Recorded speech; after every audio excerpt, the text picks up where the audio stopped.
My rich grandpa learned I'd been sleeping in my car while working 2 jobs for college. Turns out my family stole $97,000 from my trust fund to build a recording studio. When my lawyer stepped in with 2 options, their music stopped for good. My name is Jasmine, and I'm 28 now. But this whole mess started when I was just a kid. Back then, life was pretty amazing. We lived in this comfortable house in the suburbs of Seattle. Nothing extravagant, but it was home. My dad, Thomas, ran a freight forwarding company that did well enough. And my mom, Catherine, was basically my entire world. Mom had this uncle, William, who was loaded. Like seriously loaded. He was some big-shot real estate developer with this massive estate outside Bellevue. Since I was his only grandniece, he'd spoil me absolutely rotten.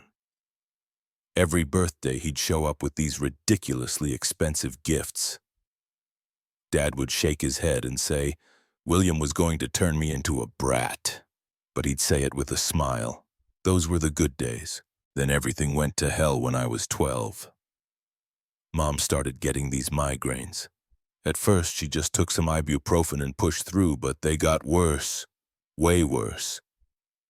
One morning, she collapsed in the kitchen while making pancakes. The ambulance came, and that's when we found out. Brain tumor inoperable. How long? Dad asked the doctor. I was sitting right there in that cold hospital room, but everyone acted like I wasn't. 6 months, maybe 10 if we are lucky, the doctor said. Dad went crazy trying to save her. He threw money at every specialist, every treatment, every clinical trial. We flew to Boston, to Chicago, even to some facility in Germany. Uncle William helped with the bills, writing check after check. Nothing worked. Mom got thinner, weaker. Her beautiful auburn hair fell out from the chemo. That didn't even help. Near the end, she couldn't even remember my name half the time. The last thing she said to me was, "Take care of your father, sweetheart." Then she was gone. The funeral was a blur. Uncle William was a wreck, crying harder than I'd ever seen a grown man cry. They just stood there like a statue, holding my hand so tight it hurt. After everyone left, Uncle William and Dad got into this massive fight in our living room. "You didn't do enough!" William shouted, his face all red and splotchy. "You should have taken her to that specialist in Switzerland I told you about." "I did everything I could," Dad yelled back. "I spent everything we had. You think I didn't want to save her? My niece is dead because you were too proud to ask for more help. Get out of my house." That was the last time I saw Uncle William for years. Dad forbade me from calling him, visiting him, anything. "That man is toxic," he'd say whenever I brought it up. "We don't need him." For 4 years, it was just Dad and me. He really tried, you know. He learned to braid my hair from YouTube videos. He showed up to every school play, every parent-teacher conference. We'd have tacos every Friday and watch classic westerns. It wasn't the same without Mom, but we were doing okay. Then Dad met Ashley. She was working at this diner downtown where Dad would grab lunch sometimes. Pretty redhead with this big smile that seemed friendly at first. She had 2 kids from her previous marriage, Caleb, who was 18, and Sophia, who was 16. Dad started coming home later, always with this dopey grin on his face. 8 months later, they got married. Small ceremony at City Hall with me holding the rings and trying to smile. Ashley wore this white dress that was way too revealing, and her kids looked as thrilled as I felt. Which is to say, not at all. They moved in right after the honeymoon. Our quiet house was suddenly full of chaos. Caleb took over the den with his gaming setup. Sophia spread her makeup and clothes everywhere, and Ashley redecorated the living room without asking Dad. At first, Ashley kept up the nice act when Dad was around. She'd call me honey and my daughter and make a big show of including me in things. But Dad was working more hours because Ashley said they needed to save for our children's futures, meaning her kids. When Dad wasn't home, things were different, real different. "Jasmine, why can't you be more helpful like Sophia?" she'd say when I was literally doing the dishes. "Sophia got straight A's this semester. What about you?" I got 4 A's and 1 B, I'd tell her. A, B? Well, I guess not everyone can be smart like my Sophia. You look just like your mother, she said once, and not in a nice way. Same plain features, same dull hair. When I tried telling Dad, he got mad at me. Ashley is trying her best to be a mother to you, he said. Stop being so difficult. She loves you like her own. Yeah, right. One day I came home from school and stopped dead in the hallway. All the photos of Mom were gone. The wedding photo that had been on the mantle for years. The family portraits in the hallway, even the small one Dad kept on the side table. All replaced with pictures of Ashley, Caleb, and Sophia. Some had Dad in them, some had me shoved in the corner, but Mom had been erased. Where are Mom's pictures? I asked Ashley. Oh, those old things, she said. I packed them away. We need to move forward as a family, not live in the past. I ran to Dad's home office that night, crying. She took down all of Mom's pictures. He sighed like I was being dramatic. Ashley thinks it's healthier for all of us to focus on our new family. The pictures are safe in the attic, but Mom, Jasmine, enough. Your mother is gone. Ashley is here now trying to be a mother to you, and you keep fighting her. I'm disappointed in you. That hurt worse than anything Ashley ever said. Then they cleaned out my room. Well, cleaned out is what Ashley called it. I came home one day to find half my stuff in boxes and Sophia's things taking up the space. My bookshelf now had her trophies. My desk had her laptop.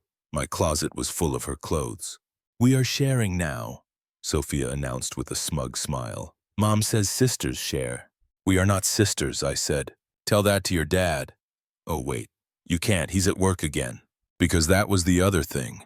Dad was never home anymore. Ashley had him convinced they needed more money for retirement, for the kids' college funds, for a bigger house. So he worked 70, 80 hours a week, weekends too. Our Friday taco night stopped. He missed my school play where I had the lead role. He was too tired to help with homework or just talk. Dad had chosen them. He'd chosen her. When I was 18, Dad died. Some drunk driver ran a red light and hit him head on. The cops came to the door at 11 p.m. on a Wednesday. Ashley answered, and I heard her gasp from my room. For a second, just 1 second, I thought maybe she actually cared about him. She took over everything about the funeral. Didn't ask me about the music, the flowers, nothing. She picked this funeral home that was way too expensive, invited all her friends who barely knew Dad, and gave this speech about what an amazing husband he was. The day before the funeral, I heard her on the phone with her friend, laughing about some reality show and drinking wine like nothing had happened. At the actual funeral, she sobbed so loud people kept coming up to comfort her. Meanwhile, I sat there numb, wondering how my whole world had fallen apart. The will reading was 3 weeks later. Dad's lawyer, this older guy named Mr. Henderson, looked uncomfortable as he read it. The will was updated 2 years ago, he said, glancing at me. The family business and the house go to Ashley. Jasmine's educational trust fund remains intact with Ashley as trustee until Jasmine's 25th birthday. Ashley patted my hand. Don't worry, honey. I'll take care of everything.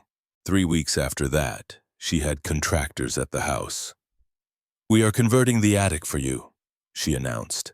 Caleb needs a proper room. That's my room, I said. Was your room? You'll be fine upstairs. The attic was scorching in summer. Freezing in winter with a sloped ceiling I hit my head on constantly. They moved all my stuff up there while I was at school. My actual bedroom, the one I'd had my whole life, became Caleb's music paradise. Then came the garage sale. Dad's tools, his fishing gear, his watch collection, even his college e-books, all sold to strangers for cheap. Mom's china that had been in storage. Her jewelry box I'd been promised when I turned 18. Photo albums gone. I got into University of Washington for environmental design. Finally, something good, but when I needed money for the dorm deposit, Ashley made it a whole thing. $900 for a deposit? That seems excessive. It's student housing, that's what it costs. Well, I need to see documentation and receipts for everything. The trust is for education, not for you to waste money. Every single expense became a battle. Books? Why are they so expensive? Meal plan? Can't you just cook? A required laptop for my design classes? Do you really need a new one? I moved into the dorms and barely went back. Christmas, maybe a day at Thanksgiving. That was it. The less I saw them, the better. Junior year, middle of spring semester, Ashley called. You need to come home. We need to talk. I found her in Dad's old office with a bunch of papers. The business is struggling, she said, and the trust investments haven't been performing well. What does that mean? It means you need to start paying for your own housing, books, and living expenses. The trust can only cover tuition now. But Mr. Henderson said there was enough. Mr. Henderson didn't know about the market downturn. These investments your father chose were too risky. I tried to fix it, but she shrugged. You'll have to get a job. I didn't know anything about investing or finances. Dad had always handled that stuff, and I trusted that the money he left for my education would be there. So I got 2 jobs. Campus library in the mornings, barista at a coffee shop, evenings and weekends, 40 hours a week on top of full-time classes. Summer came and I went back to Ashley's house because I couldn't afford summer housing. My room in the attic had been turned into storage. When I walked into what used to be my real bedroom, I found a full recording studio. Caleb's starting a music career, Ashley said when she saw me standing there. Your things are in the garage. Where am I supposed to sleep? The couch pulls out. That night, I couldn't sleep. The living room was right next to the kitchen, and around midnight, Ashley and Caleb came in for beers. They didn't know I was awake. How much did you transfer this month? Caleb asked. 3,000. Same as always. Small enough that she won't notice on the statements. And it looks like bad investments. The paperwork does. Been doing it for 4 years now. Almost 100 grand total. Saved the business, didn't it? What about her last year of school? Ashley laughed. She can figure it out herself. We need that money for your studio equipment. I lay there frozen, finally understanding. They'd been stealing from my trust fund. The money Dad left for me, they'd taken it, and there was nothing I could do. Lawyers cost money I didn't have. Who'd believe me anyway? The next morning, Ashley was making coffee when I came out of the bathroom. You need to leave, she said. This isn't your home anymore. Pack your things and go. This was my parents' house. She actually laughed. Well, now it's mine. Your daddy made sure of that. She walked to the front door and opened it. Get out my stuff. She grabbed the boxes with my things and threw them on the front lawn. There, now leave, or I'll call the cops and report you for trespassing.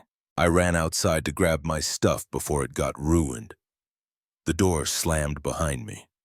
I stood there on the lawn of the house I grew up in with everything I owned in 4 cardboard boxes. Officially homeless, my Honda Civic became my home that summer. The first night was the worst. I parked in a Target lot thinking it would be safe. Security knocked on my window at 2:00 a.m. and told me to move. I drove to a residential street, but every noise made me jump. Was someone going to call the cops, break in? I maybe slept 2 hours. I figured out a routine pretty quick. Park in different spots every night. Grocery store lots, quiet streets, sometimes near the lake. Never the same place twice in a row. Cops don't like that. I learned to crack the windows just enough for air, but not enough for someone to reach in. Kept a tire iron next to me. Not that I knew how to use it. $50 a month for a 24-hour gym membership. Best money I ever spent. Showers, bathroom, a place to fill my water bottles. I'd go at 5:00 a.m. before my shift at the coffee shop, trying to look normal while other people were there to actually work out.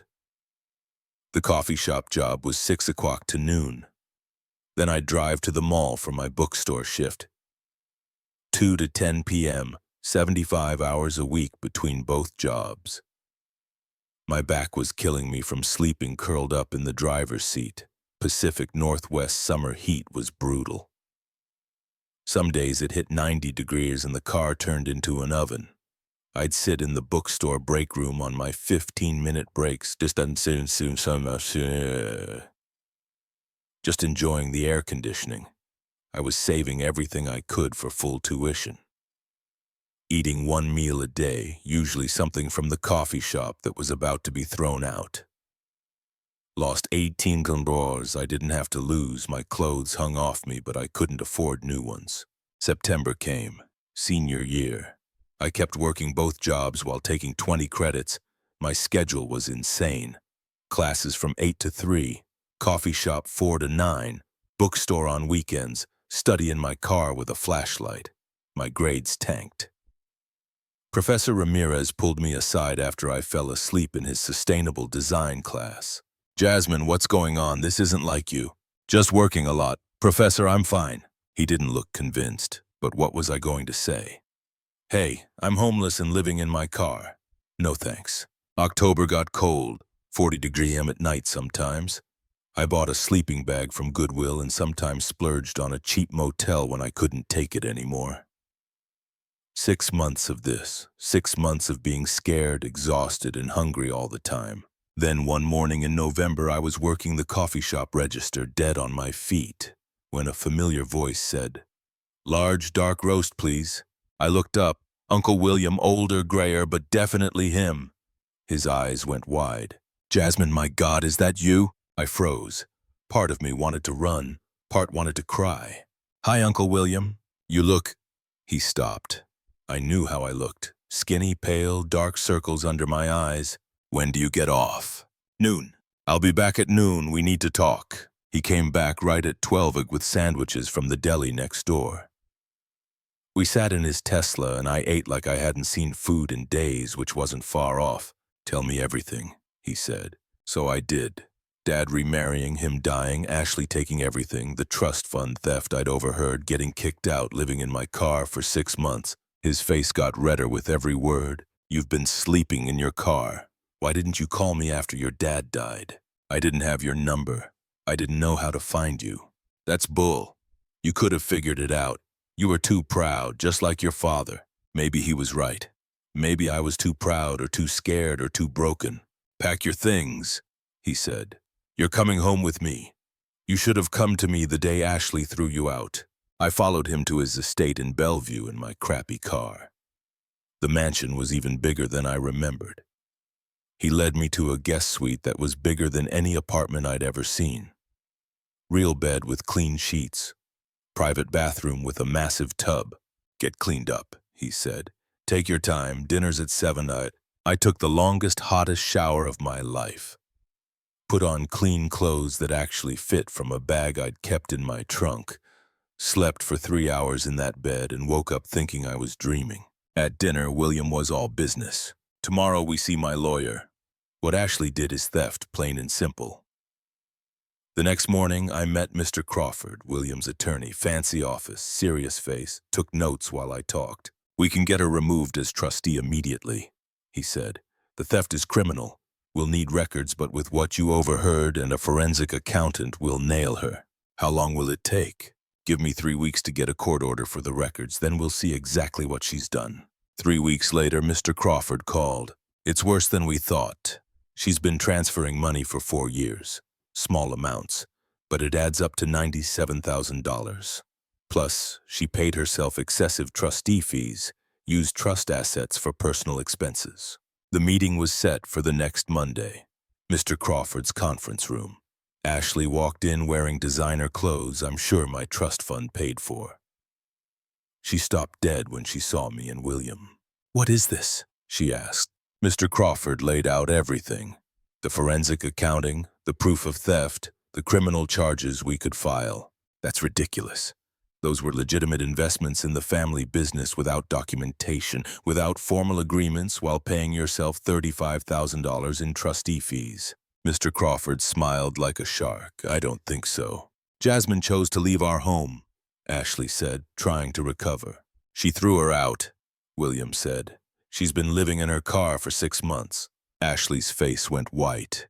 Then she tried to recover. "She could have come back any time." "Cut the crap," I said, the first words I'd spoken. "I heard you and Caleb talking. You stole my money, you threw away my parents' things, you took everything." Mr. Crawford slid papers across the table. "2 options. Sign this settlement. You're removed as trustee. William takes over. You repay everything plus interest, or we press criminal charges. She signed. The evidence was too solid. The settlement was better than I'd hoped. Ashley had to sell her share of Dad's company to William to pay back what she stole. He signed it straight over to me. Suddenly, I owned the business Dad built, plus all the stolen money returned with interest.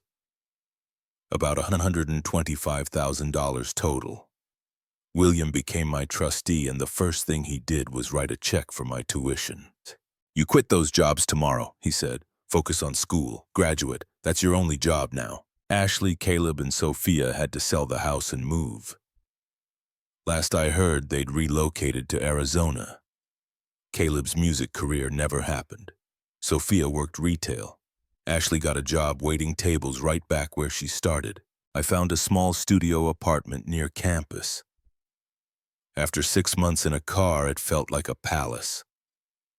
William wanted me to stay at his estate, but I needed my own space to figure out who I was without all the crisis. You need help processing this, William said one evening at dinner.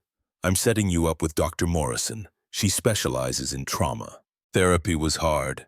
Talking about Mom dying, Dad choosing Ashley over me, living in my car, it all came pouring out. Dr. Morrison helped me understand it wasn't my fault, that surviving didn't make me weak, that asking for help wasn't failing. My grades recovered fast once I could actually sleep and eat. Professor Ramirez noticed the change immediately. You look better, Jasmine. Whatever was going on, I'm glad you worked it out. If only he knew. I started volunteering at a youth shelter on weekends. A bunch of kids, 18 to 22, who'd aged out of foster care or got kicked out by their families. I knew what it was like to sleep scared, to be hungry, to feel like nobody gave a damn. I helped them fill out job applications, find resources, or sometimes just listened. William and I had dinner every Sunday. He told me stories about Mom I'd never heard, how she wanted to be an architect too, but ended up in marketing, how she loved to garden and had designed this amazing landscape plan for his estate he'd never implemented. I'm sorry I wasn't there, he said one night. After your mom died, I should have fought harder to stay in your life. Dad wouldn't let you. I should have fought harder anyway. The business was doing better under professional management. William had hired this woman, Patricia, who actually knew what she was doing. We had monthly meetings where she'd walk me through the numbers, teaching me about profit margins and logistics chains. The company Dad built was growing again. Graduation day, May of my senior year. William sat in the front row, taking pictures with his phone like a proud parent. When they called my name, Jasmine Carter, Bachelor of Science in Environmental Design, summa cum laude, he cheered louder than anyone. He stood up and clapped so loud people turned to stare. After graduation, I had options. Big firms wanted to hire me, but I started my own landscape design company instead. Small at first, just me and one assistant. But I knew what I wanted to build. Sustainable designs, native plants, spaces that helped people feel peaceful. Some of my first clients were shelters and low-income housing developments, discounted rates but worth it. The family business kept growing too. Patricia suggested I could sell it for good money, but I kept it. Dad built that company. It was part of my heritage, even if the end got messy. 6 years have passed since William found me in that coffee shop. I'm 28 now, and life looks nothing like it did then. My landscape firm has 15 employees and more work than we can handle. The family business is thriving. I bought a condo with a view of Puget Sound, decorated with some of Mom's photos William had saved. I'm on the board of a nonprofit for homeless youth. We provide emergency housing, job training, and counseling. Last month, we helped 50 kids get off the streets. I speak at their fundraisers sometimes, telling my story. People get uncomfortable when I talk about sleeping in my car, but they need to hear it. William and I have Sunday dinner every week still. He's teaching me about investing, making sure I'll never be vulnerable like that again. We planted Mom's garden design at his estate last spring. It's beautiful. everything she imagined. Sometimes I think about Ashley. Not with anger anymore, just pity. She had everything. My dad's love, his business, our house, and threw it away for greed. Meanwhile, I lost everything and got it back, plus more. At my office, there's a photo on my desk from graduation day. William and me, both crying and laughing. Next to it is an old photo William gave me. Mom at my age, standing in front of her first apartment, looking proud and determined. "You're just like her," William says. "Tough as nails when you need to be." Last week, a girl showed up at the shelter where I volunteer, 20 years old, kicked out by her stepmom, sleeping in her car. I sat with her while she cried, remembering exactly how that felt. "It gets better," I told her. "I know it doesn't feel like it, but it does." "How do you know?" "Because I've been exactly where you are, and now I run 2 companies and own my home.